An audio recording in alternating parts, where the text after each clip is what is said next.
sizlarga bitta Allohning mo'jizasini ko'rsataymi? Aql bovar qilmaydigan mo'jiza. Bu asarlarning o'zi mo'jiza, lekin uning ichida yana bitta zo'r mo'jiza bor. Qaranglar.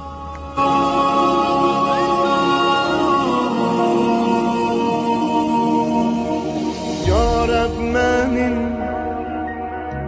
kalbimi dindir, kalpte yani dilde bilmiş, kalbimde sen ey güzel Allah, Subhanallah, elhamdülillah.